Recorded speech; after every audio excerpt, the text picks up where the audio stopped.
अस्सलाम वालेकुम। आज बहुत ही खूबसूरत दिलचस्प वीडियो के साथ हाज़िर हूँ। ये एक सच्ची कहानी आपकी ज़िंदगी बदल देगी। ये वीडियो देखने के बाद आप कभी भी ये गलती नहीं करोगे।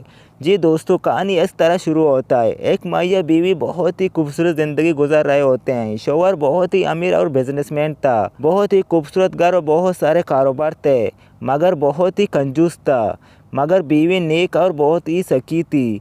एक दिन इसके घर में दस्तक हुई तो बीवी ने दरवाज़ा खोला तो एक फ़कीर रोटी मांगने आया था। तो बीवी ने रोटी लाने गया तो शौहर ने रोटी हाथ से छीनकर बीवी को मारने लगा और फ़कीर ने कहा, अल्लाह के नाम पे रोटी दे दो, 2 दिन से भूखा हूँ। शौहर ने तकब्बुर जवाब देते हुए बोला, जा, तुम अल्लाह के नाम लेकर रोटी मांग रहे हो, वो अल्लाह से मांग, वो तुम्हें क्यों रोटी नहीं देता? तुम हमारे घर क्यों आए हो? फ़कीर ने जवाब दिया, ए आदमी, बुरे वक्त हर आदमी पे आ सकता है, अल्लाह के नाम पे दे दो, ये रोटी भी तुझे अल्लाह ने दिया है। जब फ़कीर ने यह जवाब दिया तो ये बंदे गुस्से से लाल होकर फ़कीर को एक जोरदार थप्पड़ मारकर घर से भगाया। कुछ दिन गुजरने के बाद इस बिजनेसमैन के बुरे वक्त आना शुरू हो गया।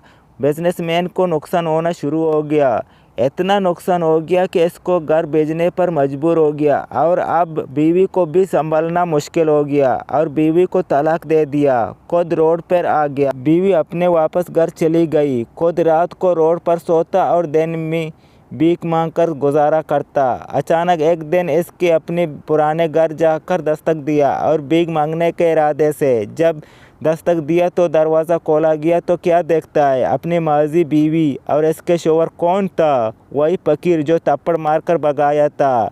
और इसने ये देखकर रोना शुरू किया। शौहर आया कहने लगा, फ़कीर माँ क्या चाहिए, बस रोना बंद करें। फ़कीर कहने लगा, लेने के लिए नहीं रो रहा हूँ, मैं इसलिए रो रहा हूँ कि कल आपकी जगह मैं था, आज तुम्हारी जगह मैं हूँ। जी दोस्तों, वक्त बदलने में देर नहीं होती। हमेशा अल्लाह पाक को याद करें, अल्लाह पाक को मत भूलें। हालात जो भी हो, अल्लाह पाक को याद करें।